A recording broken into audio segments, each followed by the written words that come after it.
السلام علیکم and very good evening. یقیناً مسلم لیگ نون کے لیے جہاں ہر گزرتا دن ایک بڑا چیلنج لے کر آ رہا ہے، کیونکہ کچھ لوگوں کے یہ بھی دعوے ہیں کہ نون لیگ اب مقبولیت کی اس سٹیج پر موجود نہیں ہے جس سٹیج پر 2013 یا 2018 میں موجود تھی، لیکن اس کے باوجود بھی جس طریقے سے انتخابات ہوئے اس کے جو نتائج آئے اس پہ بہت سی سیاسی جماعتوں بشمول مسلم لیگ نون کو تحفظات رہے۔ لیکن اس مرتبہ اگر نون لیگ کے لیے بظاہر یہ کلیم کیا جا رہا ہے کہ لیول پلینگ فیلڈ موجود ہے، تو وہیں دوسری طرف اس کنٹروورسی سے نمٹنے کے ساتھ ساتھ نون لیگ کے جو رہنما ہیں نواز شریف صاحب، ان کے کیسز میں کسی حد تک ایسی گنجائش ضرور پیدا ہو رہی ہے جس سے لگتا یہ ہے کہ 2013 میں جس طریقے سے ایون فیلڈ کا کیس ہو، چاہے دیگر کیسز ہوں، چاہے العزیزیہ ریفرنسز ہوں، اس میں جس طریقے سے والیومز پہ والیومز تحقیقاتی کمیٹیوں نے بنائے اور اس کی بنا کے اوپر نواز شریف صاحب کو سیاست سے باہر کیا گیا، اب سوالات یہ اٹھ رہے ہیں کہ کیا واقعی ان والیومز کے اندر حقیقتیں درج تھیں یا پھر محض کہانیاں لکھی گئی تھیں یا پھر صرف بغض کا تقاضا تھا کہ نواز شریف صاحب کو سیاست سے باہر کیا گیا۔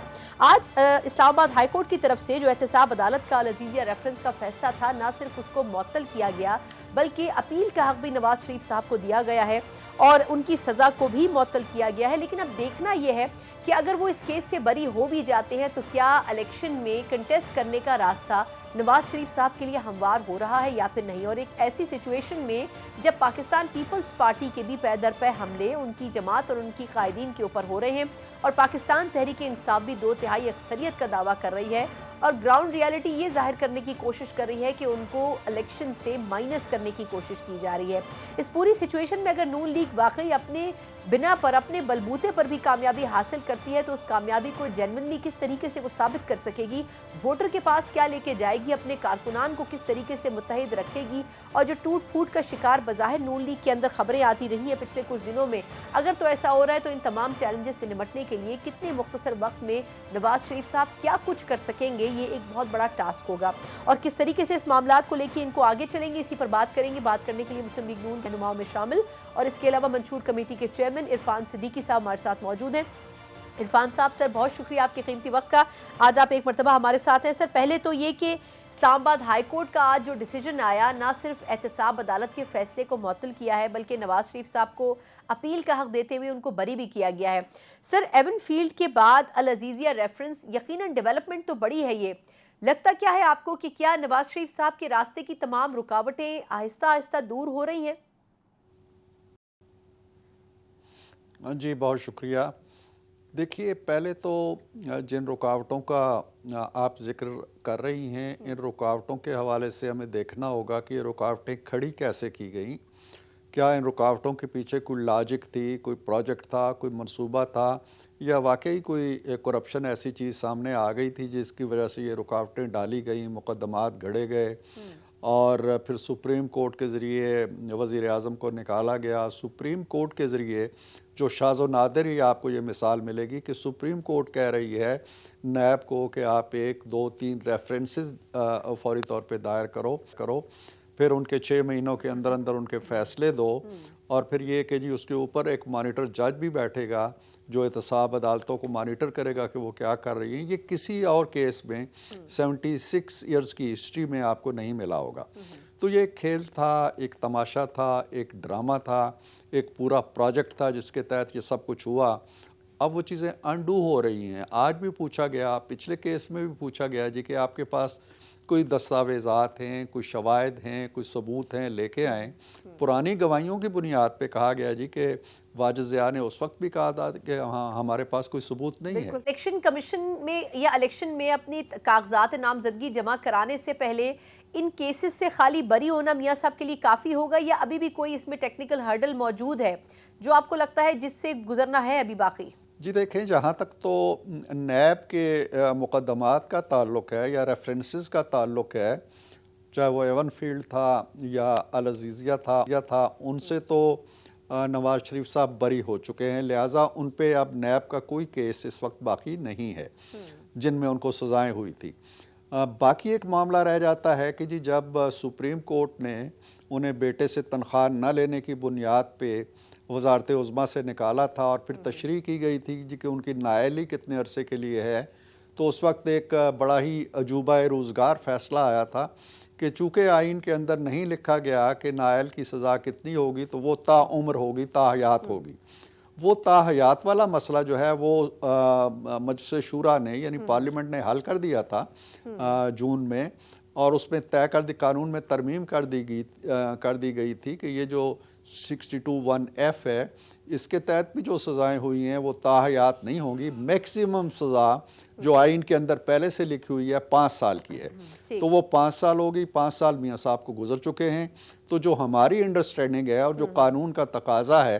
اس کے تحت ہم سمجھتے ہیں کہ اب ان پہ کوئی بار نہیں ہے، کوئی قدغن نہیں ہے، کوئی قانونی پابندی نہیں ہے۔ وہ بالکل اپنے نامینیشن پیپر جمع کرائیں گے، وہ الیکشن لڑیں گے، اور اس کے جو بھی نتائج ہوں گے اس کے مطابق وہ اپنا کردار ادا کریں گے۔ لیکن ابھی کل ہی سپریم کورٹ میں ایک کیس کے دوران یہ قضیہ آیا ہے سامنے کہ جی سپریم کورٹ اگر کسی کے فیصلے میں یہ کہہ چکی ہے کہ اسے تاحیات سزا ہوگی، نااہلیت ہوگی، تو اس کا کیا بنے گا؟ اور یہ صرف میاں صاحب نہیں ہیں، کوئی اراؤنڈ 40 کیسز ہیں پاکستان میں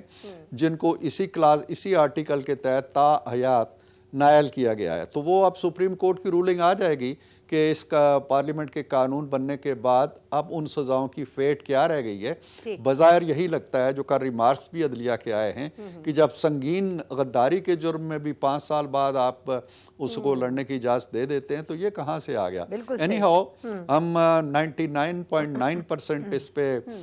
یکسو ہیں کہ انشاءاللہ اب میاں صاحب کے راستے میں کوئی رکاوٹ نہیں ہے۔ اور آپ کو لگتا ہے کہ دسمبر تک یہ تمام مسائل کلیئر ہو جائیں گے؟